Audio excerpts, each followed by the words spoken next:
오늘부터 요한계시록 결론부 두 번째를 지금 살펴보려고 하는데 그림 보여주시겠습니까?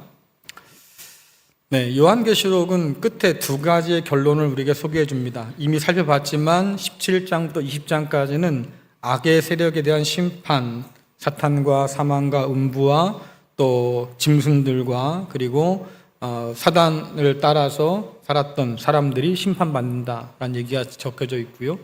이제 오늘부터 살펴볼 21장 이후의 이야기는 새 창조와 새 예루살렘에 관한 이야기예요.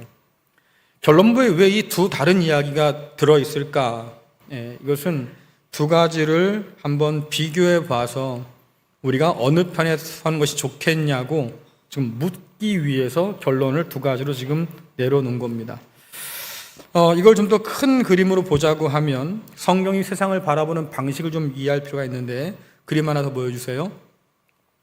성경은 이렇게 세상을 바라봅니다. 하나님이 창조하셨지만 타락했고 또 그 세상을 사랑하셔서 하나님이 구속하셔서 마침내 완성할 거다. 이 완성을 다른 말로 새 창조다라고 말할 수 있겠지요. 그래서 이렇게 창조와 새 창조 양 끝에 놓여 있고 그 가운데 타락과 구속의 역사들이 지금 계속해서 펼쳐지고 있는 겁니다. 이 관점으로 보면 성경은 크게 창조와 새 창조 이렇게 창세기, 그러니까 성경의 첫 책인 창세기에는 창조의 이야기가 기록되어 있고 마지막 책인 요한계시록에는 이제 새 창조의 이야기가 기록되어 있겠죠. 그래서 이것이 마치 샌드위치처럼 말입니다. 빵 두 개를 겹치면서 그 안에 잼을 발라서 펼치면 이쪽에도 잼이 있고 이쪽에도 잼이 있잖아요. 그것처럼 샌드위치 구조를 가지고 있는 것을 볼 수 있어요. 그 다음 그림 보여주세요. 자, 그래서 구약에서 창세기 1장에서 창조 이야기가 펼쳐지는데 곧 아담의 타락으로 인해서 죄와 사망이 들어오고요. 그것이 확산되면서 점점 세상은 죄로 물들어가지요. 근데 이 세상을 너무나 사랑하신 하나님께서 새 아담이신 예수 그리스도를 우리에게 보내주셔서 구속하셔요. 구원하셔요. 복음을 전하고 하나님 나라의 소식을 전해주셔요. 오늘날 교회를 통해서 이 복음과 하나님 나라가 점점 더 확장됩니다. 그리고 그 이야기가 요한계시로 넘어가면서 결국 세상을 타락시켰던 죄와 사망이 심판받고 마지막에는 다시 새 창조가 이루어진다. 이렇게 대칭 구조라는 것을 여러분들이 보시면 될 것 같습니다. 그래서 창조에서 타락으로 이어지는 이 하향 곡선이 계속해서 진행 중이다가 그리스도 예수를 통한 구속을 통해서 점점 상향 곡선으로 이제 흘러 접어든 거지요. 그 마지막에는 우리가 이미 살펴본 것처럼 결론부의 첫 번째인 것처럼 악에 대한 최종 심판이 있을 거다라고 얘기하신 거고 두 번째 결론처럼 새하늘과 새 땅이 우리에게 임한다. 그래서 새 창조가 완성된다. 이렇게 보는 거예요. 자, 요한계시록 21장 1절을 좀 읽어보겠습니다. 시작. 또 내가 새 하늘과 새 땅을 보니 처음 하늘과 처음 땅이 없어졌고 바다도 다시 있지 않더라. 아멘. 잠깐 이 말씀 떼어주고요. 여러분 만일에 이 말씀을 읽을 때 단어 하나를 추가할 수 있다고 하면 어떤 단어를 추가해서 읽어볼 수 있겠습니까? 내가 새 하늘과 새 땅을 봤다. 처음 하늘과 처음 땅이 없어졌고 바다도 다시 있지 않다. 이 말씀 가운데 단어 하나를 집어넣으면 여러분은 어떤 단어를 집어넣고 싶어요? 그걸 지금 당장 생각해 보라는 겁니까? 그래서 제가 말씀드리려고요. 저는 이 단어, 이 문장에 드디어 혹은 마침내라는 단어를 가지고 읽고 싶어요. 그래서 앞뒤의 문장을 좀 바꾸면 처음 하늘과 처음 땅이 없어졌고 바다도 다시 있지 않다. 드디어 마침내 새 하늘과 새 땅이 보였다. 이렇게 해석할 수 있는 거죠. 제가 왜 마침내나 혹은 드디어라는 단어를 썼냐면 그만큼 하나님께서 오랫동안 이 날을 사모해 왔어요. 하나님도 이 날을 기다려 왔어요. 또 교회 공동체도 하나님께서 약속한 전날들을 바라보면서 지금까지 계속해서 참고 인내하고 기다리고 있는 중이잖아요. 처음 하늘과 처음 땅이 없어지고 바다도 다시 있지 않다. 이렇게 얘기하니까 좀 두려움에 빠진 분들이 계십니다. 드디어 세상이 망하는구나. 그렇죠. 우주가 사라지고 드디어 다 붕괴되는구나. 뭐 이렇게 생각하시는 분이 있는데 실상 여러분들 이것은 성경이 가르치는 바가 아니라고 이미 말씀드렸습니다. 우주는 사라지지 않아요. 왜? 하나님이 사랑하신 세상이니까 그 아들을 내어주셔서 구원하신 세상이니까 이 세상은 보존될 거다. 그러니 우주가 사라진다는 말은 성경이 가르치는 바가 아니라고 하는 거죠. 그런데도 여전히 우주가 불타서 없어질 거다, 무너질 거다, 뭐 이렇게 생각하는 사람들은 그날을 두려워해요. 근데 말씀드린 것처럼 요한계시록은 우리들에게 두려운 마음을 주기 위해서 기록한 편지가 아니에요. 어떻게 하면 핍박 가운데 있는 사람들이 소망을 가지고 하나님 나라를 기다리게 할까? 어떻게 그 고난 속에 있는 사람들을 소망을 가지고 위로할 수 있을까? 이런 목적을 가지고 쓴 편지가 요한계시록이죠. 그러니까 이 이야기 읽으면서 큰일 났다, 두렵다 이러면 안 되는 거예요. 오히려 할렐루야 해야 돼요. 그런데 우주가 무너질 것을 두려워한다? 실상 좀 이상하죠. 왜? 성경에는 분명하게 말씀하잖아요. 하나님의 심판에 떨어진다. 여러분 질문 한번 드리겠습니다. 우주가 무너지는 게 무섭습니까? 아니면 하나님의 심판 아래 떨어지는 게 무섭습니까?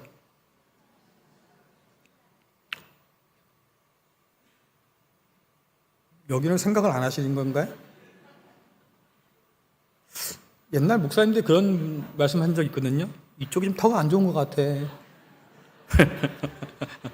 답이 없어요. 물어봐도 대답을 안 하시는 거예요. 자, 다시 한번 생각해 보세요, 여러분들. 세상이 무너지는 게 무섭습니까? 하나님의 심판에 떨어지는 게 무섭습니까?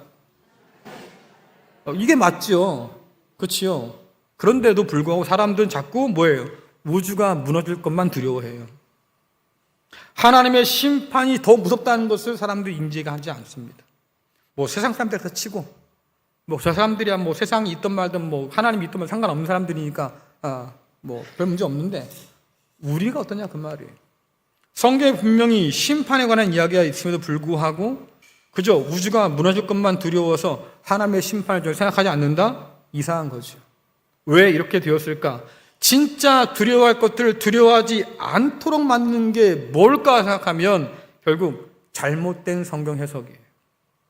성경 해석이 잘못되니까 정말 두려워할 것이 뭔지를 깨닫지 못하는 거지요. 여러분들 하나님의 심판 아래 떨어지는 게 훨씬 더 두려워할 일이에요. 우리가 그것을 잘 모르는 이유는 성경을 잘못 해석하기 때문에. 어쨌든 이 새 창조는 말씀드리지만 우주가 붕괴하는 게 아니에요. 그럼 뭡니까? 라고 하면 저는 갱신이란 단어를 쓸 수 있을 것 같습니다. 이전 것을 다시 새롭게 만드는 거예요. 자, 요한계시록 21장 5절 말씀 다시 한번 읽어보겠습니다. 시작. 보좌에 앉으신 이가 이르시되 보라 내가 만물을 새롭게 하노라 하시고 또 이르시되 이 말은 신실하고 참되니 기록하라 하시고 아멘. 여러분 혹시 그릇 이슴 혹은 뭐 킨츠키 이런 단어를 들어본 적이 있나요? 그릇 이슴, 그릇을 잇는다는 뜻이거든요. 조각난 그릇을 다시 붙인다는 의미가 있습니다. 이것을 일본 사람들은 킨츠키라고 하는데요. 그림 하나 보여주시겠어요? 네. 정말 아끼던 그릇이 깨진 거예요. 버리면 좋겠는데 버릴 수가 없어요. 왜? 이 그릇에 담긴 추억이 너무나 많거든요. 그러니까 너무 아끼던 이 그릇을 어떻게 되살릴 수 있을까 하다가 사람들이 발견한 게 뭐냐면 저 깨진 조각 사이를 전부 다 오칠로 해서 붙입니다. 그리고 그 선들 있지 않습니까? 깨진 금강곳 그것을 금이나 은으로 이렇게 메꿔요. 이것을 뭐 킨츠키 혹은 그릇 이슴이라고 말하는데 분명 똑같은 그릇이에요. 하지만 붙이고 나니까 전혀 다른 작품이 되어 있지요. 그렇죠? 이걸 유식한 말로 업사이클링이라고 말합니다. 쓰레기통에 던져 버릴 건데 저렇게 꾸미고 잘 만들어 버리니까 작품처럼 되잖아요. 이전에 그 접시가 맞습니다. 하지만 고치고 나니까 전혀 다른 접시처럼 보이기도 하지요.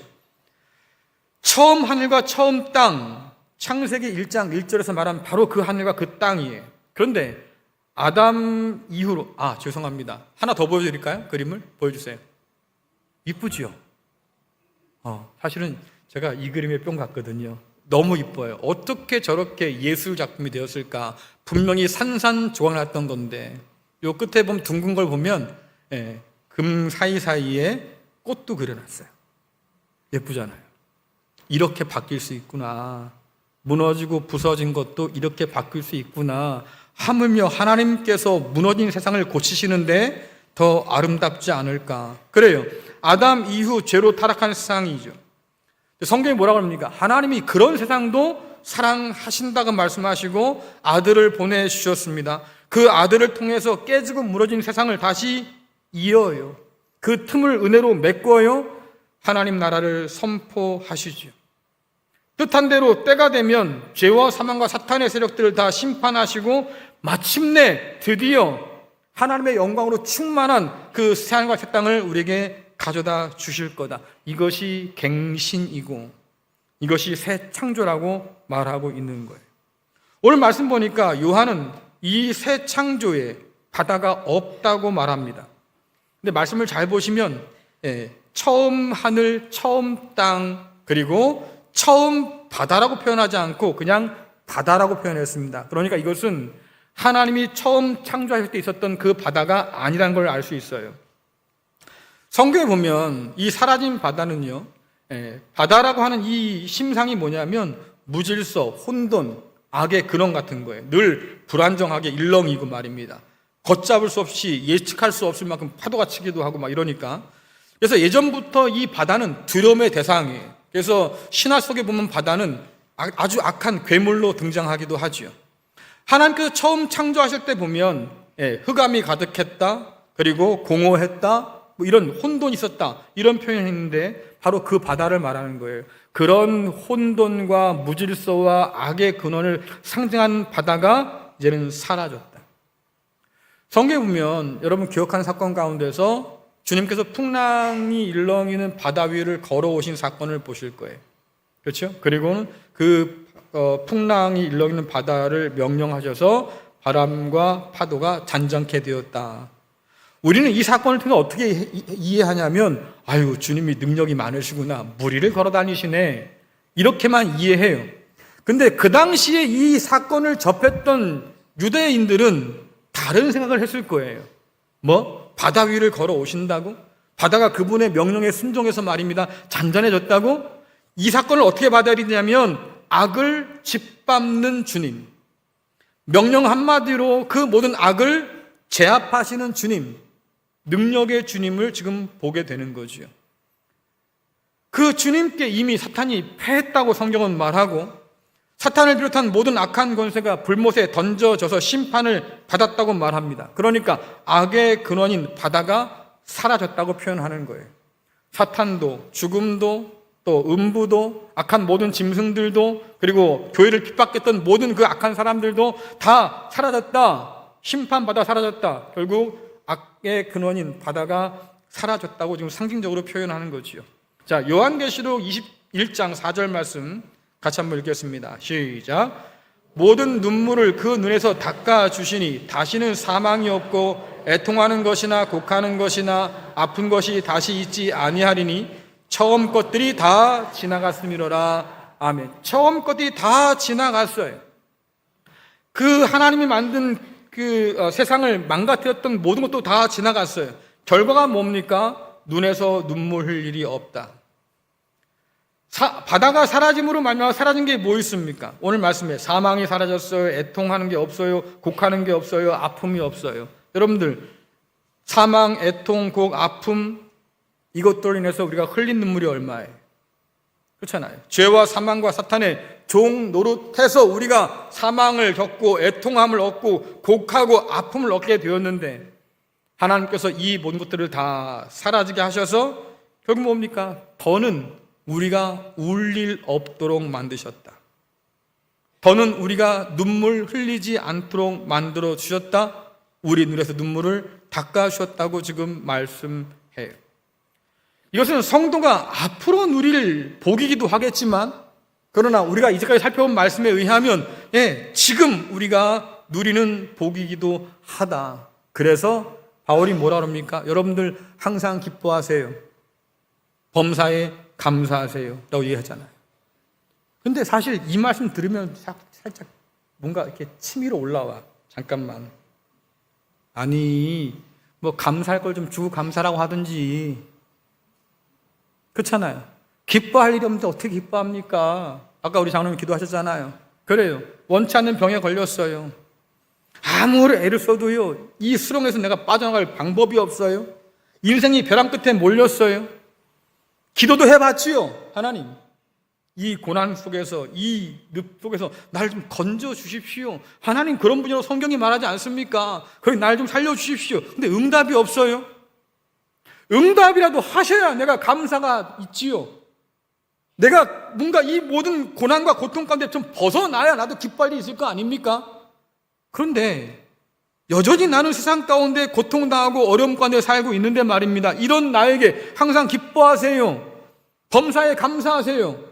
그럼 여러분들 믿음이 좋아서 아멘 나옵니까? 아까 어떤 분이 저한테 그래요. 목사님, 제가요 암은 아니지만 암일 수 있다는 판정을 받고요 병원에 가는데요 감사가 안 나오더라고요. 당연하지요. 어떻게 감사가 나와요? 단번에 감사하는 사람은 없어요. 부정하고 씨름하고 원망하고 어떻게 하나님한테 이럴 수 있습니까? 따져 묻기도 하고 그러는 과정 가운데 하나님의 어떤 임재, 하나님의 어떤 그 은혜를 서서히 받아들이면서 아유 그래도 하나님 감사합니다라는 게 고백이 나오는 거지. 처음부터 누가 감사할 수 있겠습니까? 여러분 그건 불가능한 일이다. 하지만 더 중요한 건 뭐냐면 하나님의 이 놀라운 복을 오늘 우리가 누릴 수 있다는 것. 왜 그럴까요? 그리스도 안에서 이미 우리가 새로운 피조물이 되었기 때문이에요. 아담의 뒤를 따라서 죄와 사망에 종노릇하며 살아왔던 우리인데 그러나 아까 우리가 본 그림처럼 새 아담이신 예수 그리스도께서 이 땅 가운데 오셔서 그분과 함께 우리가 죽고 다시 살아서 말입니다. 이제는 죄와 사망과 사탄의 그런 정죄와 자유에서 우리가 자유케 되었다. 저주에서 자유케 되었다. 벗어났다 그 말이에요. 이 모든 걸 한마디로 뭐라고 표현합니까? 이전 것은 지나갔습니다. 이제 우리는 새 것이 되었습니다라고 얘기해요. 이걸 좀 더 풀어 말하면 여러분의 발목을 지금까지 잡고 놔주지 않던 과거의 기억들, 상처들 다 지나갔다 그 말이에요. 죄와 사망의 권세 아래 매여서 말입니다. 저주 아래 신음하며 살던 그 모든 것들이 이젠 다 지나갔다. 사실은 믿기 어려워요. 믿기지도 않고요. 내 지금의 삶을 보면 이게 믿겨지겠습니까? 근데 한번 곰곰이 생각해 보세요. 여러분들 믿기 어려우니까 믿으라고 그러겠지요. 그렇지 않아요?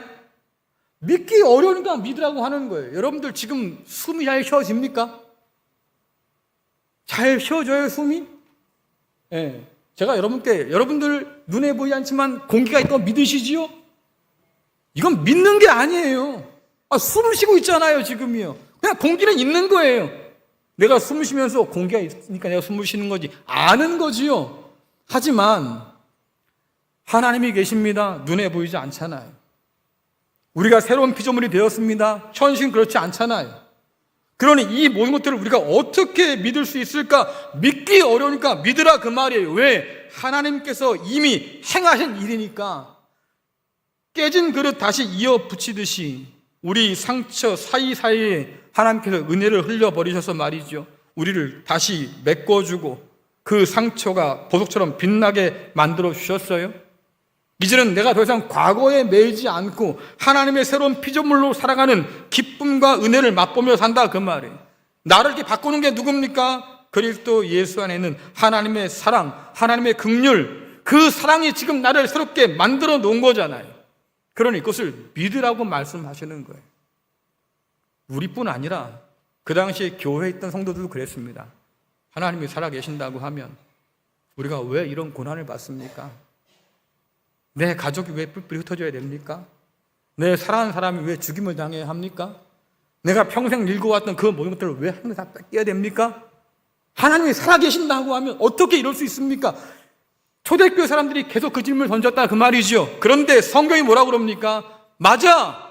그것도 너희가 살아가는 현실이지. 하지만 또 다른 현실은 하나님이 살아계셔서 너희의 인도자가 되어주시고 보호자가 되어주시고 여전히 너희들을 하늘 그 보좌 위에 세워두셨다고 말씀하잖아요. 그럼 여러분들 판단하셔야 돼요. 나는 무엇을 더 크게 볼까? 우리가 살아가는 이 현실도 분명 사실이죠.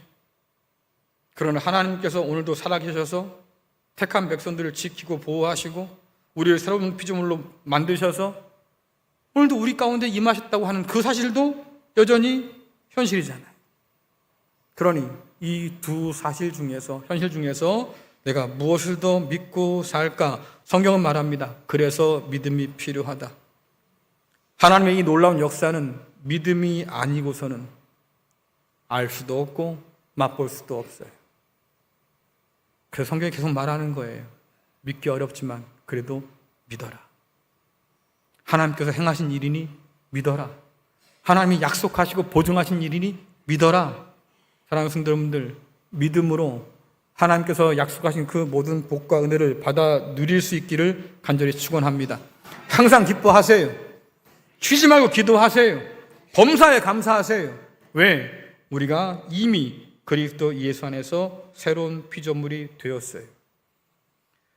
그렇다면 하나님은 왜 이 새 창조에 그렇게 진심일까? 아들까지 내어줄 만큼 하나님은 모든 걸 다 쏟아 부었다고 말씀하시는데 왜 그렇게 새 창조에 전력 투구를 할까?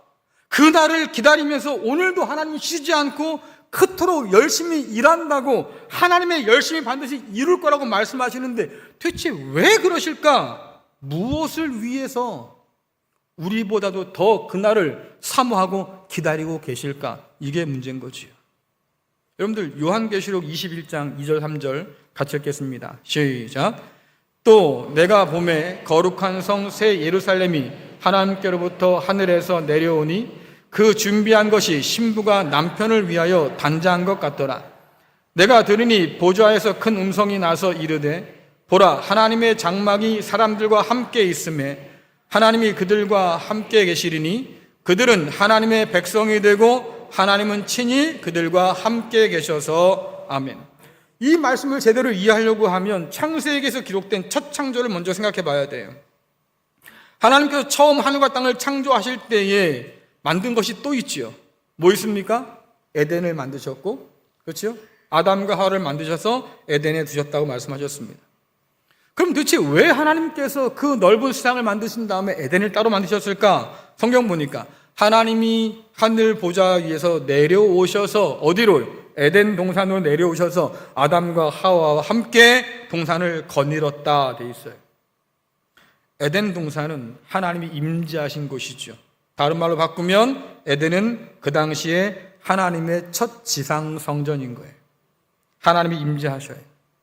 둘이 한 몸으로 부름받은 아담과 하와는 그 에덴 성전을 돌보는 제사장 같은 역할을 하는 거지요.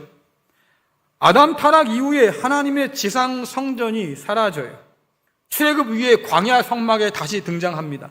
하나님께서 출애굽 구원을 통해서 이스라엘 백성들을 불러내셨는데 성경 보니까 뭐라고 말씀하시냐면 그들을 불러내어서 내가 제사장 민족이 되게 했다. 다시 말하면 이스라엘 백성들을 종이었던 사람들을 제사장 민족으로 창조하셨어요. 그리고 그들 위에 장막을 펼치셔서 그들 가운데 백성 가운데 임했다. 그리고 하나님과 맺은 언약이 뭡니까? 너는 내 백성이 되고 나는 내 하나님이 될 거야. 가나안 정착 이후에 성막에서 성전으로 바뀌었습니다. 하지만 달라진 게 없었어요. 하나님은 그 백성 가운데 여전히 임재해 계셨습니다. 우상을 불러들여서 마치 아담과 하와가 뱀을 용납한 것처럼 우상을 불러들여서 말이죠. 하나님이 그 성전을 무너뜨려 버렸지요. 그리고 백성은 뿔뿔이 흩어졌습니다. 먼 시간이 지나서 하나님이 참 성전이시고 참 이스라엘이시고 하나님의 아들 되신 그리스도 예수를 이 땅 가운데 보내셨어요. 그분의 이름이 뭡니까? 임마누엘, 우리와 함께 하시는 하나님. 사람 되오신 그분께서 하나님이신데 오늘 우리 가운데 계신다, 이렇게 말씀하시지요. 뿐만 아니라 예수 그리스도 통해서 새 창조를 시작하신 하나님께서 그리스도 예수와 연합한 그 성도들을 성전 삼아서 성령을 통해서 지금도 임재하여 계신다. 그러니 여러분들 건물이 아닌 거예요. 성경이 말하는 성전은 언제나 믿는 백성, 믿는 하나님의 사람들인 거지. 그런데 성전을 만들었다고 하면 그러면 제사장은 또 어디 있습니까? 라고 하는데 성경이 뭐라고 그래요? 아담과 하와가 둘이 하나 되어서 한 몸을 이룬 것처럼 유대인과 이방인이 한 사람이 되게 하셨다. 그리고 그들을 제사장으로 새롭게 창조하셨다. 이것이 성경이 하는 얘기 아닙니까? 결국 요한은 핍박에도 하나님을 향한 충성과 믿음으로 단장한 교회 공동체, 그들을 오늘 뭐라고 표현합니까? 새 예루살렘이다 라고 얘기하는 거예요. 하나님 임하시는 성전이다 라고 말씀하는 거지요. 이들은 누구냐라고 하면 이미 우리가 살펴봤습니다. 하나님의 보좌에 들러 있었던 수많은 흰옷 입은 사람들, 셀 수 없을 만큼 많은 사람들이 세계 각각 모든 민족에서 다 몰려들어서 말이죠, 하나님을 향해서 찬양한다. 바로 그 사람들이에요. 근데 이 사람들을 요한이 뭐라고 표현하냐면 하나님과 그리스도의 제사장 이렇게 표현합니다. 결국 믿는 성도들이 성전이고 그 믿는 성도들이 하나님을 섬기는 제사장이 되어서 하나님이 새 예루살렘 위에 장막을 펼치시고 그 가운데 임하여 계시고 뭐라고 말씀하십니까? 너는 내 백성, 나는 내 하나님.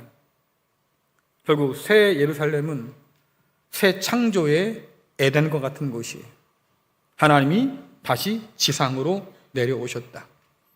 그래서 이사야서라든가 이런 예언서를 보면 하늘 가르고 하나님이 임하신다, 왕으로 임하신다, 그런 장면이 펼쳐지는 거죠. 그래서 이걸 보면요, 하나의 패턴이 발견되는데 하나님은 구원을 통해서 사람을 건지시고 그들을 제사장 민족으로 창조하셔요. 이스라엘을 건져서 제사장 민족이 되게 하신 것처럼 저와 여러분을 사단과 죄와 사망에서 건져서 하나 되게 하시고 제사장으로 삼아 주셨다. 더 중요한 건 뭐냐면 그렇게 해서 뭐 하려고요? 우리 가운데 임하여서 함께 하시려고.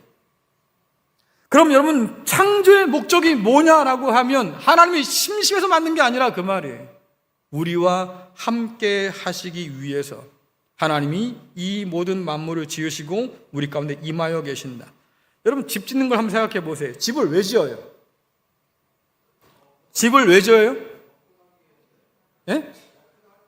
먹고 살기 위해서. 그래요. 맞아요. 집을 왜 지어요?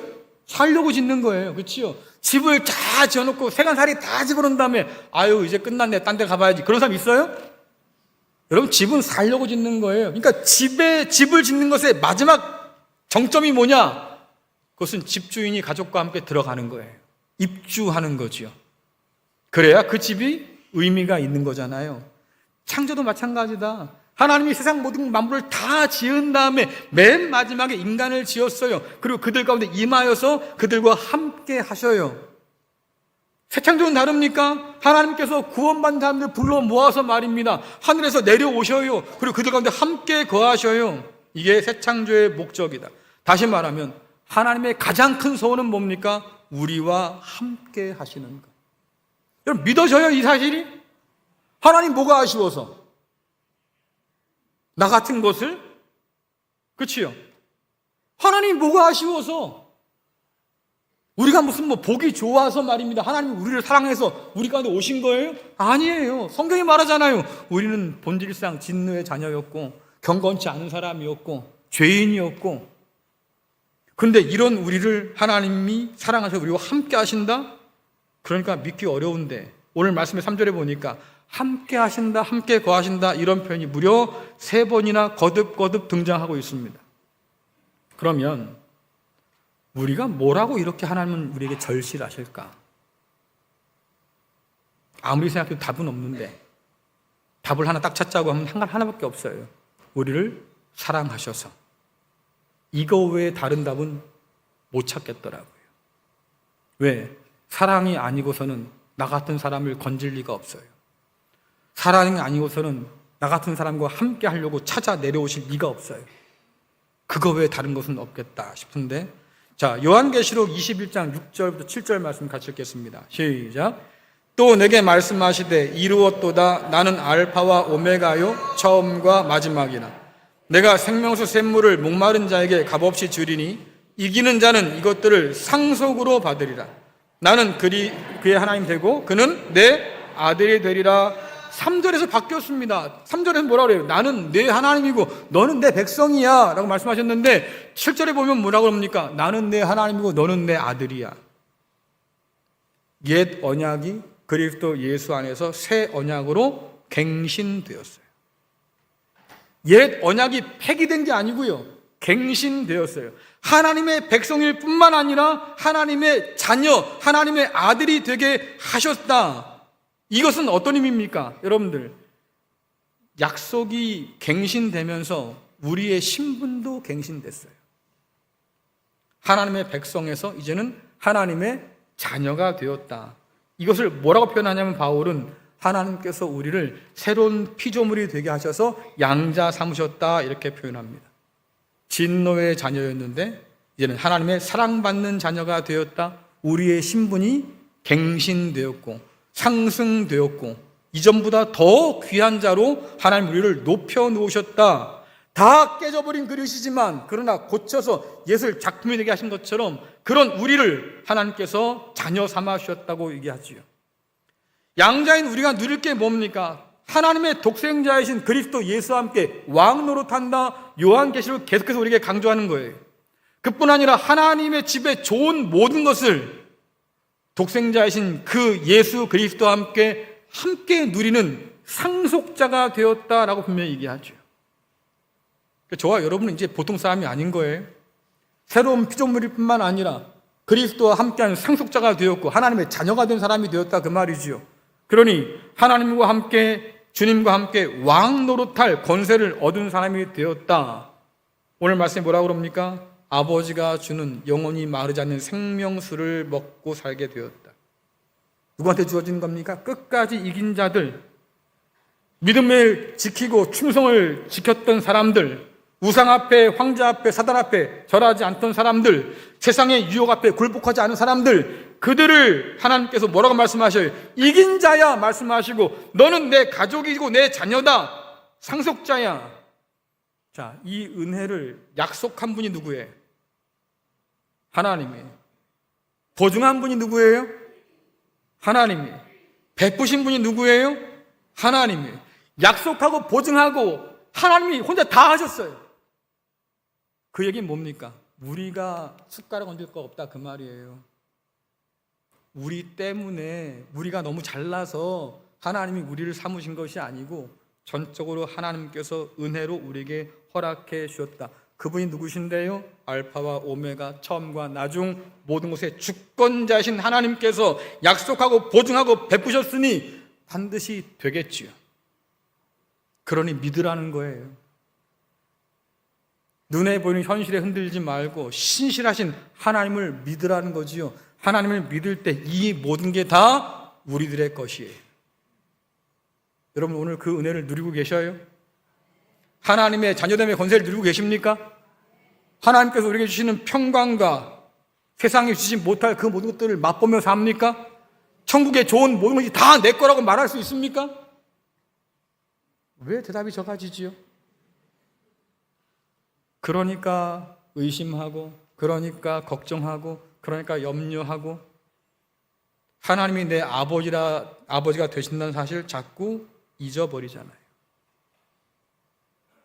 복은 누리라고 주신 거예요.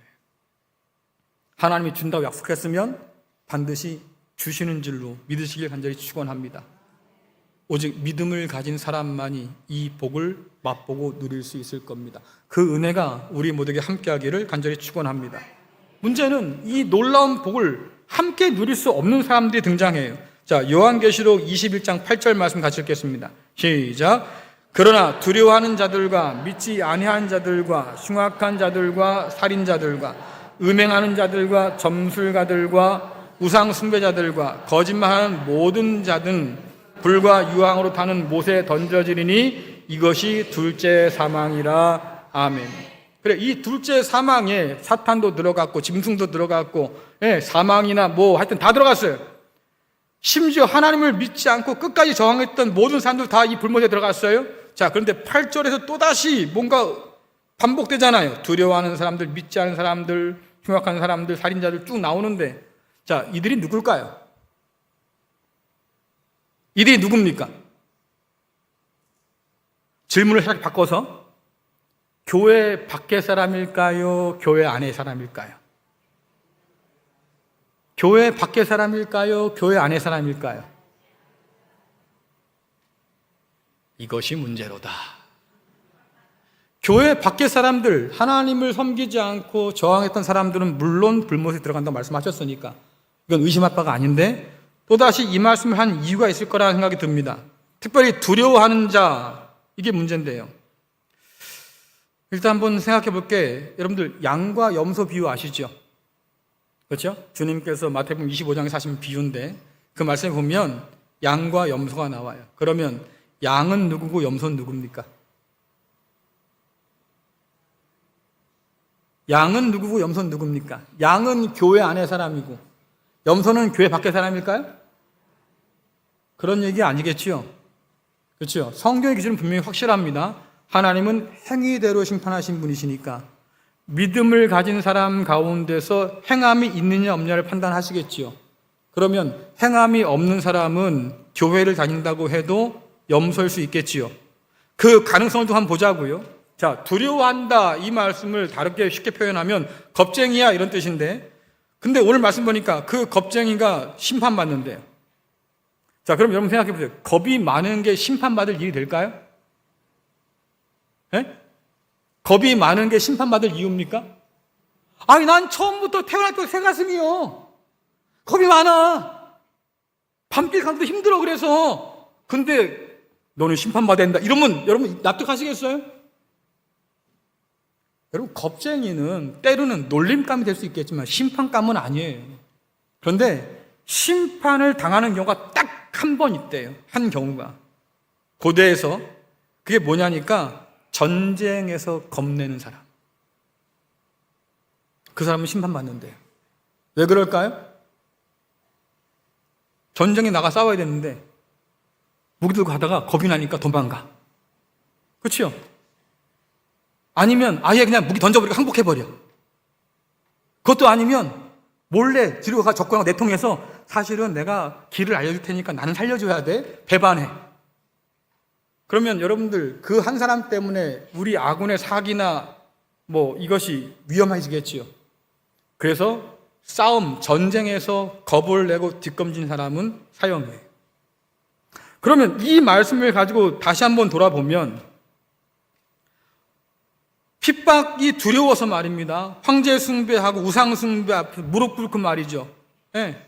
교회에 다닌다고 하면서도 다시 말하면 교회 안에 배교자일 수 있겠다. 거짓말한다는 사람들 여기 끝에 나오는데 이 목록에 보면 거짓말하는 사람들은 성도를 미혹해서 황제 숭배와 우상 숭배에 빠져들게 한 교회 안에 거짓 선지자들이 있었습니다. 이세벨 혹은 뭐 니골라당 이런 사람들이겠죠.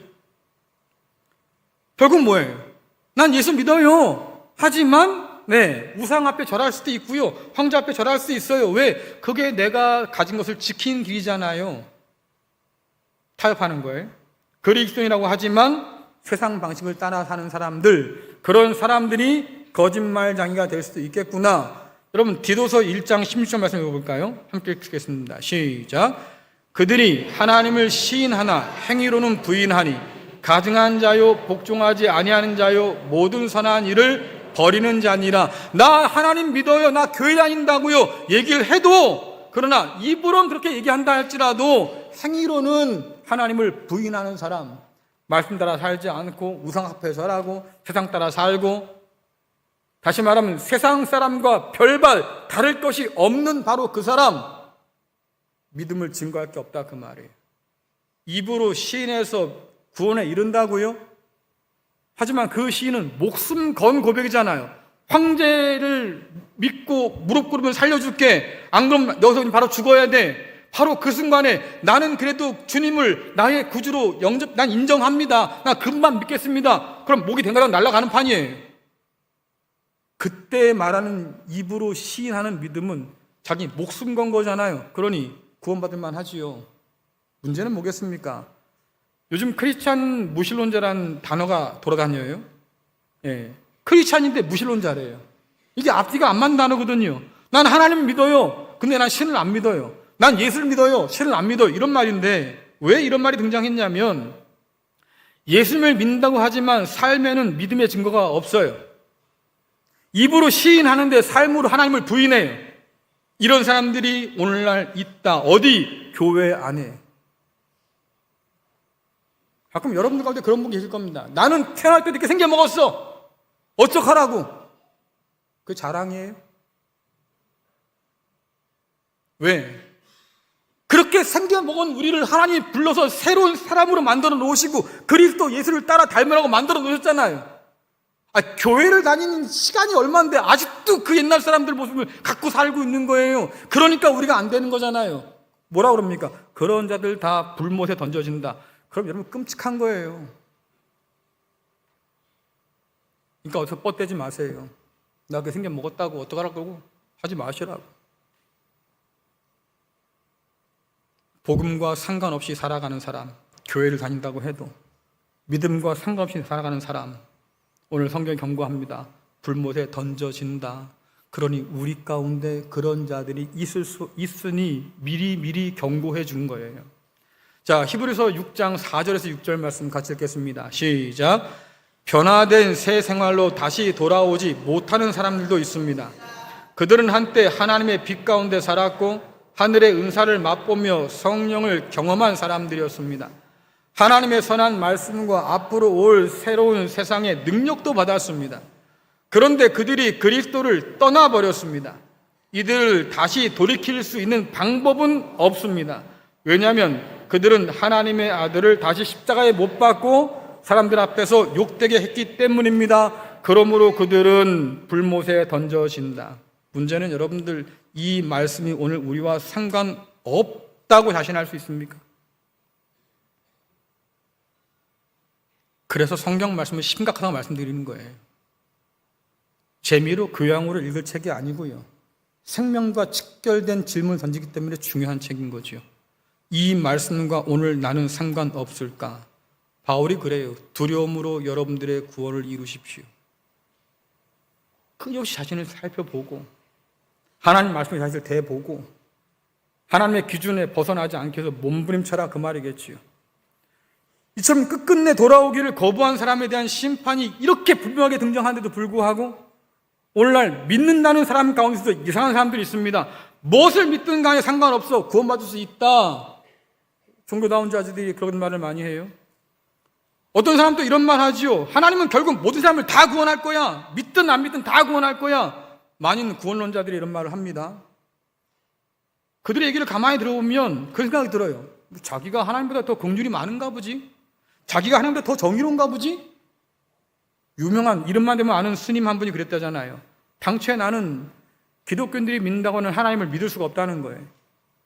왜냐니까 아니 그렇게 사랑하는 사람을 어떻게 지옥에 던져버리냐고. 나 같으면 그 지옥까지 쫓아가가지고 그를 건지려고 애를 쓸 텐데 어떻게 네가 믿는 하나님을 이렇게 지옥에 던져버리기 쉽냐? 하나님을 몰라도 너무 모르는 사람인데 안다고 지금 떠들어대니 이상한 거지요. 그런 사람들이 볼 때 하나님은 수많은 사람을 그냥 지옥에 던져버리는 아주 잔인하고 냉정한 분일 거예요. 심지어 아들이 십자가에서 죽을 걸 뻔히 알면서도 십자가로 그냥 등 떠밀어 넣은 분, 그렇게 아주 매정한 분이라고 저는 생각하겠지요. 근데 여러분들 그렇게 아들까지 다 쏟아 부어놓고도 모두를 구원하지 못한다고 하면 그 하나님 무능한 거 아니냐? 그 무능한 하나님 도대체 왜 믿냐? 그런 하나님 어떻게 전능하다고 말할 수 있겠느냐? 비아냥거리기까지 해요.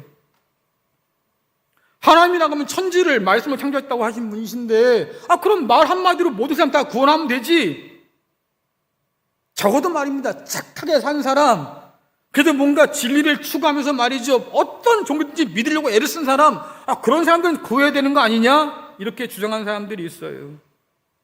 안타깝게도요. 그들이 주장하는 건 성경이 가르치는 하나님이 아니에요. 여러분들 기차가 바퀴가 있지요. 근데 아무리 바퀴가 있어도요. 기차는 어디만 가요? 선로 위만 달려요. 선로를 벗어나면 난리 난 거지요. 자, 하나님께서 은혜를 베푸셔서 말입니다. 저와 여러분들에게 이렇게 성경을 주셨어요. 아마 여러분 집에 가도 몇 권은 있을 거고요. 심지어 우리나라 말로 잘 번역된 성경이잖아요. 그렇죠? 이것이 우리 손에 들려졌다고 해서 이 말씀을 내 마음대로 해석할 권리까지 주신 건 아니에요. 여러분들이 성경을 서점에 가서 돈 주고 살 수는 있지요. 하지만 그 말씀에 대한 해석까지도 여러분들이 자기 멋대로 할 수 있는 건 없다 그 말이에요. 왜? 성경은 반드시 해석이 필요한 책이긴 하지만 그 해석은 우리의 생각이 아닌 성령의 뜻을 따라서 해야 되는 것. 초대교회 사도들이 성령 충만함 가운데서 성경을 바라보기 시작했고 그들이 바라봤던 방식을 통해서 오늘날 복음을 가르치기 시작했습니다. 그러니까 오늘날 교회도 사도들이 봤던 방식을 가지고 성경을 봐야 되는 게 맞아요. 근데 그런 방식으로 성경을 보면 그렇게 이상한 사람들처럼 말할 수 없다 그 말이에요. 종교개혁가들이 성경을 번역해서 여러분 손에 다 들려줬습니다. 그들의 노력이 아니었다고 하면 오늘날 우리말로 된 성경을 갖기가 어려웠을 거예요. 그런데 그들이 성경을 번역해서 우리 손에 쥐어지면서 동시에 했던 일이 뭐냐면 교리 교육하는데 그렇게 애를 많이 썼어요. 왜? 모든 사람이 읽게 된 이 성경책을 사람마다 제멋대로 해석하지 못하도록 사도들이 봤던 그 방식으로 교회가 유지해온 그 방식으로 성경의 진리를 깨달아 알도록 그렇게 만들었다 그 말이에요. 그러면 사도들이 전한 그 복음에 따르면 말입니다. 하나님은 분명 모든 사람이 구원받기를 원하셔요. 그렇기 때문에 아들까지 아끼지 않고 내어주신 분이신 거지요. 하지만 성경은 뭐라고 말합니까? 끝끝내 이 하나님의 호의와 그 사랑과 그 긍휼을 거절하는 사람, 하나님의 부르심에 응답하지 않고 돌아오기를 거절하는 사람, 그런 사람들이 반드시 있을 건데 그 사람들은 오늘 우리가 주신 말씀처럼 불못에 떨어질 거다. 그들이 왜 심판받습니까? 하나님의 은혜가 부족해서 혹은 하나님의 은혜가 없어서 심판받는 게 아니에요. 그들이 심판받는 것은 믿음이 없어서 은혜를 거절했기 때문이잖아요. 모든 책임을 하나님께 돌리는 안 된 일이다. 바울이 말해요. 세상 사람들 가운데 구원받아 마땅한 사람은 아무도 없다. 의인은 없으니 하나도 없다. 우리가 다 하나님의 진노 아래 있는 죄인이었다. 모든 사람이 구원에 이르기를 원하시는 하나님이시지만 한편으로는 우리가 행한 대로 심판하시는 하나님이시다. 그래서 그 하나님이 오늘 우리에게 제시한 게 뭐겠습니까? 창조의 영광이 있다 그 말이에요. 새 창조의 영광을 상속받는 성도가 될 거냐, 아니면 둘째 사망에 떨어져서 영원한 불못에 떨어지는 그런 악인으로 살 거냐, 지금 둘 중에 하나를 택해라 그 말이에요. 근데 여러분들 바보가 아닌 이상 어느 편을 택할지는 이미 정해진 거 아닐까요? 이 문제 앞에서 여전히 고민하고 있다고 하면 이 문제가 큰 사람인 거죠. 고민할 게 없는 거잖아요. 하나님께서 이미 우리에게 좋은 편을 만들어 주셨어요. 그리고는 악인의 심판과 대조해 보여주면서 자, 무엇을 택할지 잘 알겠지? 좋은 편을 택해라. 왜? 내가 너와 그래야 함께 할 수 있어. 그래야 네가 나와 함께 할 수 있어. 내 집에서 내 자녀로 나와 함께 영원히 세상을 다스리며 살아갈 수 있어. 그러니 제발 좋은 편을 택해라. 그런데 여기서 질문이 들어가지요. 하나님께서 우리와 함께하기를 원하시는 것만큼 우리도 하나님과 함께하기를 간절히 바랄까요? 이 답은 여러분들이 스스로 내리셔야 할 텐데 혹시 동상이몽 아니에요? 하나님이 꿈꾸는 것과 우리가 꿈꾸는 것이 다르지는 않을까요? 그러니 여러분들 아들까지 내어주신 그 하나님의 사랑, 그 진심에 여러분들 전심으로 응답할 수 있기를 간절히 축원합니다. 하나님의 그 꿈, 내가 너와 함께 할 거야 했던 그 꿈을 우리도 함께 꿔서 하나님 그날에 나도 하나님과 함께 있기를 원합니다. 여러분들 그렇게 간절히 사모하기를 간절히 축원합니다. 좋은 편을 택함으로 우리를 새롭게 하신 하나님께서 약속해 놓으신 좋은 모든 것 혼자 누리는 것이 아니라 우리 주님과 함께 누리는 그 좋은 것들을 공급하여 주시는 대로 받아 누리는 저와 여러분 될 수 있기를 간절히 축원합니다. 그러려면 깨어 있으세요. 하나님의 꿈을 품고 함께 기다리세요. 하나님께서 약속하셨고 보증하셨고 그러니 반드시 그리 될 거예요. 오늘 말씀에도 그러지 않습니까? 다 이루었다. 그래요. 하나님은 반드시 이루실 거고 그날은 우리에게 올 거고 그날에 하나님의 집 안에 거하는 우리는 주님과 함께 그 모든 종것을 받아 누리게 될 겁니다. 이 소망 가지고 오늘을 살아가는 저와 여러분 될 수 있기를 간절히 축원합니다.